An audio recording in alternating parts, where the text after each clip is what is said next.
I'm just here with Coventry Socialist Party Councillor Dave Nellist for the first of hopefully many news interviews to give ordinary people in St Michael's, Coventry and elsewhere an opportunity to hear an alternative view and perspective on current issues, current events that are affecting them in their workplaces, community, homes and elsewhere. So Dave, really, firstly, a story that's been hitting the local news headlines consistently really over the last few months is the campaign to save Charterhouse fields that are in St Michael's ward, the ward you represent. Now I know you've really been at the heart of this campaign from the very start, so could you just give us a brief outline of what the campaign is really about, what's it been set up to do, what is it achieved over the last couple of months, and what are you and the residents together hoping to take the movement forward in the coming months? Well, you're right, it's been a long battle. I've personally been involved in this for about 25 years, but the fields in question were partly given to and partly bought by the City of Coventry for the residents of the Charterhouse area some 70 years ago. Charterhouse is an area with about 2,000 mainly terraced properties, properties with small, if any, gardens. And this park is the main area where hundreds of residents over the years and their families have gone for leisure and recreation. It's always been a tension since the council agreed in the mid-1960s to open a school on the edge of the park and to allow the school to use part of the park for playing fields. In recent years there's been attempts by the school to prosecute local residents for walking their dogs in the area, and about 6 years ago put an application in for planning to fence off the area so that they would control it. It's come to a head in the last few months when, under the legislation of the new coalition government, the school has applied to go independent and become what's called an academy, and they're allowed in that to fast track an application to take control of the land. So the residents from the beginning of this year, and I've been involved in this stage of the campaign as well, have been trying to hold the line to keep the park public for local people's use, whilst not denying the school some dual use for the students, but not allowing the school to take away, through control of the land, the access of local people. We tried at one stage to get the council to look again at their decision to grant this lease of the land to the Bluecoat school. We tried to get the local Labour councillors to support us in that. Regretfully they couldn't. Ironically, we got two Tory councillors from a neighbouring ward to support an application to have this looked at again. That got it over the election period. It's been looked at over the last few weeks, and the end result has been that in words on paper there is now some recognition of the rights of the local residents to use that land, but regretfully the legal document is still, in my view, couched in terms of the school giving permission to local people to access, and I don't think that's good enough. So we're taking this final stage, which is to invoke some old legislation and try and get the whole area turned into what's called a village green. And the two things about a village green is it means you're not allowed to develop on it, to build on it, and you're not allowed to encroach it, to deny access to it.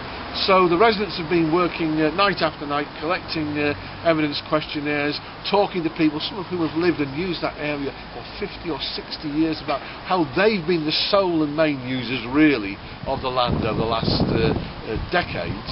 And we're hopeful that with the local Socialist Party members in the Residents Association who've been working very hard on this, that over the next few months we can get legal protection given to that area. And just to summarise it really, it's one of the things that marks off the Socialist Party from many other parties. I believe bow too much to developers and what's called progress and so on. We want to make sure that the long-term residents of the Charterhouse area can bring their children up in an area with substantial green space like has been enjoyed in the past, and that's what I'm trying to help the residents achieve. Now Dave, really over the last couple of weeks the people of Coventry are beginning to hear the details and begin to see the effects of the cuts Coventry's Labour Council is making. Just on Tuesday there was a protest on the steps across the road by parents who use the Sure Start centres, which have been threatened with huge cutbacks to their funding and the services they provide. And last week over thousands of council staff received a letter telling them the council are looking to get rid of 500 jobs.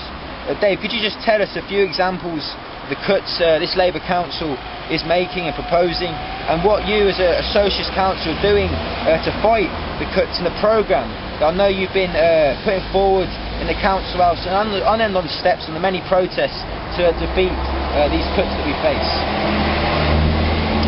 Well, as most people are aware, the origin of the problems we face come from 3 or 4 years ago with the crash in the economy started by the gambling and the speculation of the bankers, and they've never been the ones that have been made to pay for this crisis. All the establishment parties have said that ordinary people and their families have to find the money that's been used to subsidise and restore the bankers to their lifestyle of millionaire bonuses. And it began with the coalition government deciding to cut over a quarter of the council's budget over a 4-year period, and the first year of that was a £38 million cut, which was voted through in February, and both main parties, Labour and Tory, on the council, as I say, agreed that they would, however reluctantly, have to carry out those cuts. The only difference between them was about 3 or 4% of the detail in how those cuts should be brought in. Now, the first thing to happen with that was that 1,000 jobs was said would have to go to the council over a 4-year period, and the Labour Council asked for volunteers of people they would retire early or whom they would make voluntary redundant, and they didn't get as many volunteers as they wanted, and they're now coming for more. And as you've said in the question, they want another 500 in this current round.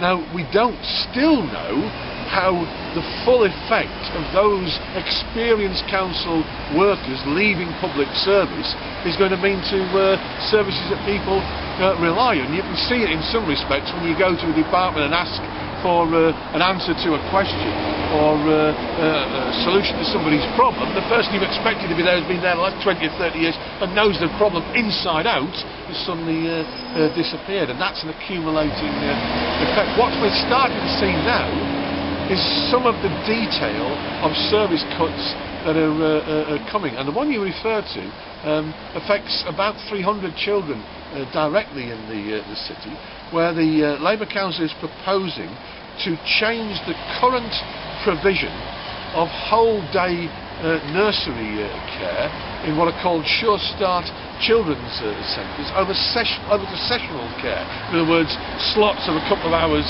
at a time, but nothing for those who are under the age of 2. And parents in 9 or 10 centres around the city are quite angry about that. They demonstrated on Tuesday outside the council house. I met with some of them again yesterday evening, and we've talked about working together on some aspects of this campaign. So, for example, Socialist Party members of trade unions in Coventry would help the parents get more signatures for their petition by circulating their petition for them around workplaces and so on. Coming alongside that is an even bigger attack on the nursery provision, where historically the numbers of what are called looked after children have risen in Coventry, and a year 18 months ago I remember a report coming out which said there was nearly £5 million more being spent on looking after about, I think it's 900 children in local authority care than they'd budgeted for in recent years.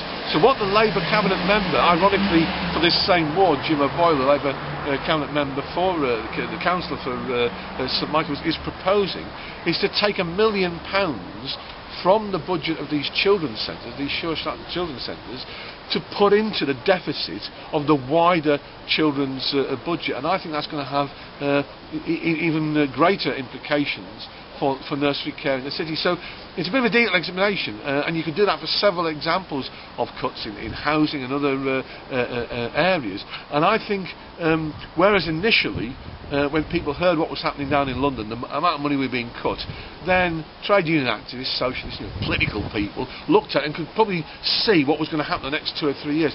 But for most people, it hadn't hit them with a detailed cut that was going to affect them and their families. This one example of hundreds of children being affected by those cuts, whose parents rely on that whole day care so that they can go to work. If the prices of that care go up, or the hours of that care go down, it's going to affect their employment chances. So in all respects, Labour passing that cut on, instead of fighting with the parents against the Tories down in London to get it reinstated, they're going to be pushed into the position over the next 3 months of carrying out the Tories' wishes on the cuts, and therefore becoming the enemy of those parents who want to retain nursery care. The Socialist Party knows where it stands. It stands with the parents, with the community, and the continuity of service. And what we've always argued, that if Labour doesn't stand up against the Tories on these cuts, they'll end up doing the Tories' dirty work in Coventry. The Socialist Party will have none of that.